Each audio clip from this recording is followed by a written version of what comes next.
Why don't we get started again? Welcome back. For people who weren't here yesterday, I do have a USB going around with the model as it stands so far, basically up to the point where we stopped yesterday. So make sure you get that.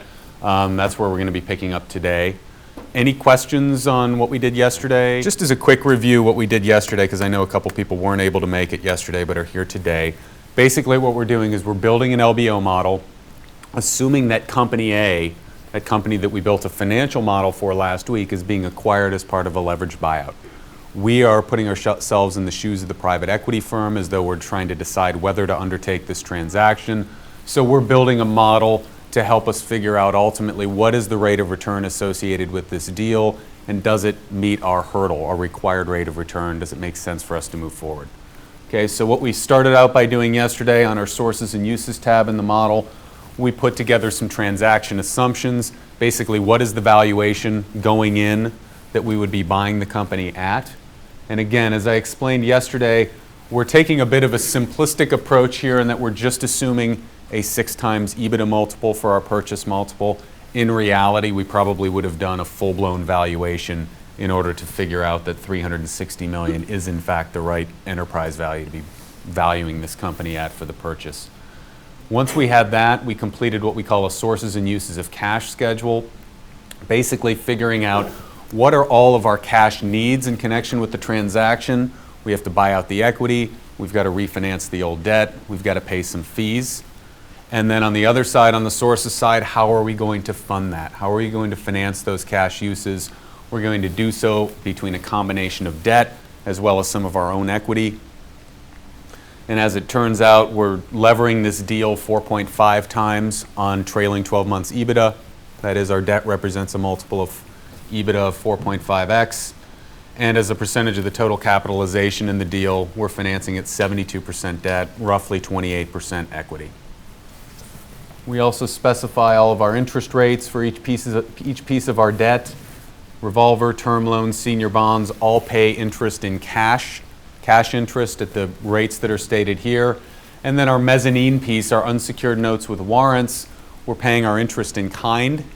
That is, we're going to accrue it to the ending balance each year and eventually pay that when we sell the company. We're also going to need to give that unsecured note holder, the mezz lender, a 5% warrant to fully compensate them for the risk that they're taking. Once we did that, once we figured out our sources and uses, and again, sources and uses have to match, kind of like a balance sheet in that regard. If we need $374 million of cash, we'd better be able to raise it, otherwise we can't do a deal. Once we did that, we were able to create what we call a pro forma balance sheet, basically giving effect for the transaction immediately after it closes. I mentioned that we're going to be doing a lot of things in connection with the transaction. We're going to be buying out the old equity. We're going to be refinancing the old debt. We're going to be borrowing new debt. All right, so all of these transaction adjustments reflect those items.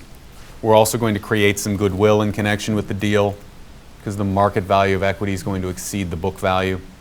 We're also going to create some amortizable intangibles. We're going to be able to keep some of those financing fees, put them on the balance sheet, amortize those over time. And once we take into account all of these transaction adjustments, we get a sense for what the company's balance sheet will look like immediately after the transaction is closed. Again, this is what we refer to as a pro forma balance sheet, which then gets dropped into our model. And as I explained yesterday, we're taking the same model that we built last week for Company A, we're modifying it for a leveraged buyout. So those numbers in the projected financial statements that you see out here should look pretty familiar. It's what we built last week. What we're doing here, we're dropping the pro forma balance sheet in to this new column. And all of our balance sheet changes going forward from a cash flows perspective will be keyed off of this pro forma balance sheet. All right, our debt schedule is going to be built using these new debt figures. All right, we'll take that into account later today. This is basically where we left off. What we're going to do now is we're going to pick up. We need to start at the very top of our financial statement, our financial model, and work down basically line by line and see and ask ourselves in each case, how does this transaction affect this individual line item? All right, do our sales change? Do our cost of goods sold change? Does our COGS change? Those are depreciation, our amortization, et cetera. We're going to go down all the way through income statement, balance sheet, cash flow, debt schedule. In the debt schedule, we're going to add some line items for that new unsecured, that mezzanine piece. Or actually, the senior bonds are a new addition, so we'll make room for that in our debt schedule. At the end of the day, though, we will have a balanced model, a completely working integrated cash flow model. Our balance sheet will balance as it did last week. Once we have that, we can figure out what do we expect to sell the company for after 5 years. We're going to key off of latest 12 months EBITDA in that last period, figure out how much equity is going to be left over to be split between us, the PE firm, and that mezz lender who gets the 5% warrant. Once we know our cash flows, we'll calculate returns. IRR to us, IRR to the mezz lender. That will help us determine, do we want to do the deal? All right, so that's kind of a 2-minute overview of what we've done, what we're doing. At the end of class today, we'll also use this. I'll show you how to use this analysis as a fourth valuation methodology. All right, so let's go back to our model tab. And like I said before, we're going to walk straight down, ask ourselves, how does each individual line item get affected? All right. As we talked about yesterday, we're not going to be changing any of our operating assumptions. Okay, we're going to assume, for example, that a revenue growth rate of 5%, cost of goods sold as a percentage of revenue of 40%. All of those operating assumptions we had last week, we're basically going to assume that we buy off on them.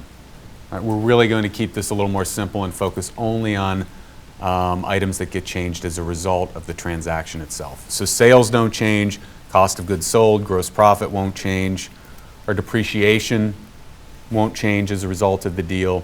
The first thing that we're going to have to make a change to is amortization. And I mentioned last week we did not have any amortization at the time, but we did set up the model to accommodate that because I anticipated that later on we might need that. This is where we need that. Because we have those amortization, those financing fees that have been capitalized, those will get amortized over a 5-year period, our intended hold period on the deal. This is where we're going to need to reflect that amortization expense. The way we're going to do this is actually on the assumptions page, because that's how we originally set up the model. Our model is linked back to our assumptions page. We're going to change our assumption here. It will flow through the model. Right. So if we go back to our assumptions tab, and if we go to line 14, to row 14 on our assumptions tab, between amortization and SG&A, first thing I want to do is insert a row. So Alt-IR will insert a row, okay, using the shortcuts we talked about yesterday. And I want to type in this new cell, amortization period in years. And in B14, let's type in 5. Actually, you know what? Let's put it in H14. That's already formatted blue. Type in the number 5.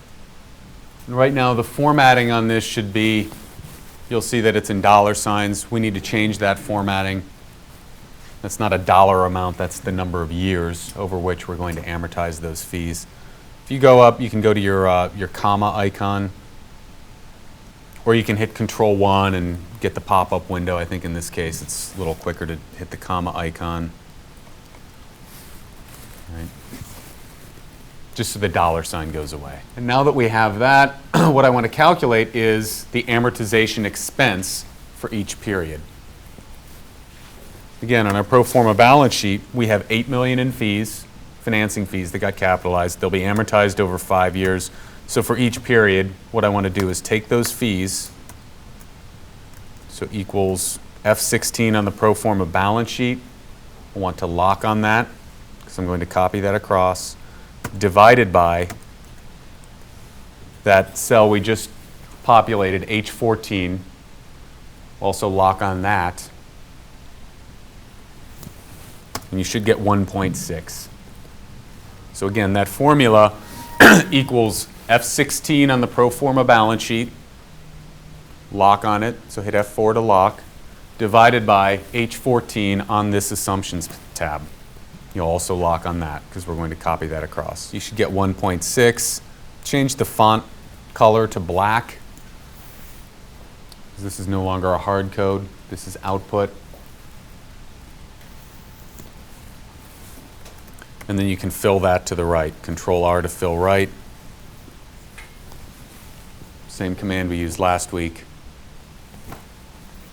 And this is what your model should look like right now. You should have 1.6 million of amortization expense in each year. It should be formatted black because it's output.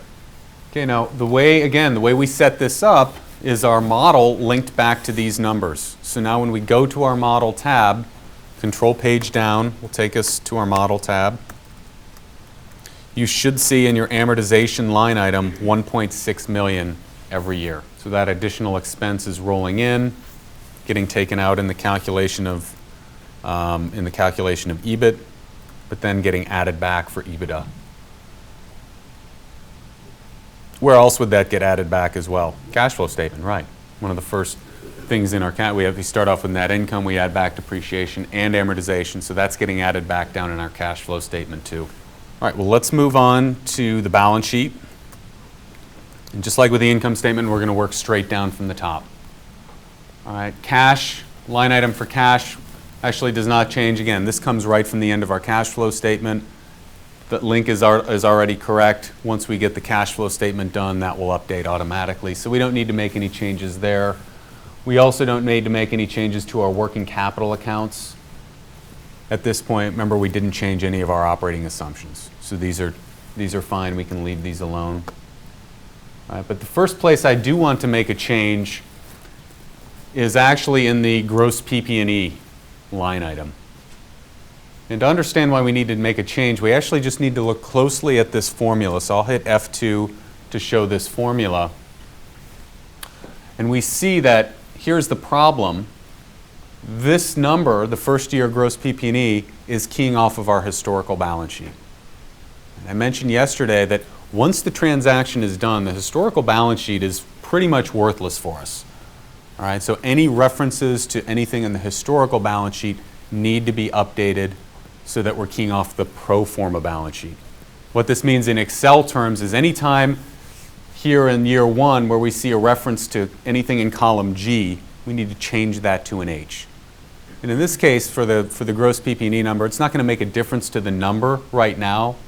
But if later on we went back and changed our CapEx assumption, or if we made a change to our pro forma balance sheet and the purchase price accounting and those numbers moved a little bit, it would force our model to be off. So we do need to update this. Basically, the update is very easy. We can change G to H. And only in that first year. If you look at year 2, it's keying off the prior year. Year 3 is keying off the prior year. It's only in year 1. Again, we need to change that reference from G53 to H53 for gross PP&E. And we also need to do the same thing for cumulative depreciation. We want to key off the pro forma balance sheet, not the historical. Okay, so once we get those done, we get down to our intangible accounts, our amortizable intangibles, and our goodwill. And if you just look at these numbers and compare those numbers to the pro forma balance sheet numbers, you'll see that something needs to change. All right, we've got $8 million of amortizable intangibles on the pro forma balance sheet. Right now, we've got 0 for each line item in the projection years. All right, in our pro forma balance sheet, we also have $70.2 million of goodwill, but we only have 5 in the projection years. We need to make some changes here and update those figures.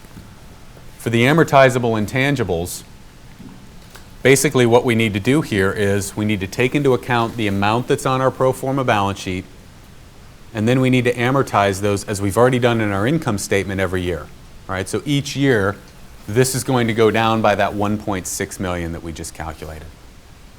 All right, it's kind of like if we set up depreciation, or how we look at accumulated depreciation. We take last year's balance minus, or we take into account this year's depreciation expense. Here we're going to take last year's amortizable intangibles, so H57, minus this period's amortization expense, or minus I-17. Okay, so that formula again, H57 minus I-17, last year's balance minus this year's amortization expense. And as we would expect, we get 6.4 in year 1. It just goes down by 1.6. We can fill that to the right. F9 to recalc. And now you should see those amortizable intangibles being fully amortized down to 0 by the end of year 5. Consistent with our assumption. Remember on the assumptions table we said we'd amortize them over 5 years, so at the end of 5 years they'll be 0. And then for goodwill, it's an even simpler update, and we can see exactly what the problem is when we open up that cell formula. We see it's keying off the pro forma or the historical balance sheet, just like we did up above when we did our gross PP&E and our cumulative depreciation. This needs to now key off the pro forma balance sheet. And we only need to make that change in year 1. So if you change the G to an H in year 1, hit F9 to recalc, all of the subsequent years will automatically update. Remember, we can't amortize goodwill anymore, so that balance is just going to stay flat. Like I said yesterday, today we're going to be doing really just a lot of Excel work. There's really not much finance that we're doing from this point out. It's basically just Excel, updating a lot of links, references, as you saw yesterday, inserting rows, inserting columns, reconfiguring our worksheet to accommodate the things we need with respect to the LBO model. And so LBO modeling really isn't that difficult. You pretty much understand all the finance you need to understand right now. It can be a little tedious though with all the Excel. Okay, let's keep moving on. The liabilities and equity side of the balance sheet. Again, our working capital liabilities, AP, accrued liabilities, other current liabilities, no changes. Remember, those operating accounts are going to stay the same. All right, first place we do need to make a change is the existing debt. Remember what happened to the existing debt when we closed the transaction? This debt was refinanced. It was paid down to 0. It's never coming back. So we need to have 0 balances out here for these projection periods. Easy way to do that is, say for the revolving credit facility, just set year 1 equal to the pro forma balance sheet amount. So in year 1, say equals H68. We can fill that to the right, and we can also fill that down. At the end of the day, our goal is to have all of these be zeroed out. It got paid off. It's never coming back. Moving right along. On the new debt, what we're going to do here is, rather than create a whole new debt schedule and insert 40 or 50 different rows and start that from scratch, we're actually going to, when we get down to the debt schedule, we're going to use everything we've set up here to calculate the interest expense and the amortization on our new debt as well. All right, so we're going to use a lot of what we've already set up in this model. So what I want to do is actually in the balance sheet, I'm going to link down to these ending balances in each of the situations where I can do that. And then we'll update those numbers later today when we get down to that. So for the revolver, for example, what I want to say is equals I-125. It's that ending revolver balance. And right now, I know the number is wrong. We're not going to have 172.1 million. Right? But the link we want to establish now so that when we